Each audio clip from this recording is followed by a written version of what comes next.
Hello everyone, what's up? It's me again, Jules. For today's video, adi akin agay sa naki CR. Ang charot, mayong galaak, kinkitan tapos lalaggi hapon, charot. So balito mayong lakin asikaso nga daw yung EP tapos walay ko makakuha. So nagplano na lang na magkadihag guys sa So naglibot-libot na laak. Tapos, nag-decide ako nga ako madto-habaw-baw so deposit ko na akong bag kay bawal dadon unless may yung kadara nga gadget nga importante. So, pagkanto na kabaw-baw, maupay kay kadiko tuman nga okay na ang escalator kasi dati diri na gana. Hay nako, very poor.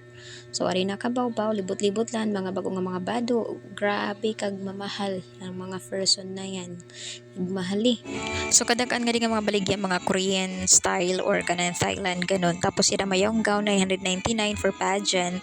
Tapos nagkani naman ka mga sandals nagkulaw-laak. Tapos mayon nakulwan nga barato 199 la iya ada mabay ang kulay na deform la hiya pero mabay sa pahiya so 199 tapos pagbayad ko sa counter 150 la so may discount so gimpalit ko pansimba ko tapos kahuman balik na kababa gin-claim ko na nakon bag kay mauli na ako. So ito man lang ako napalit kay ito man lang kaya ang budget pansimba ko la liwat. So yun lang and bye bye next time ulit.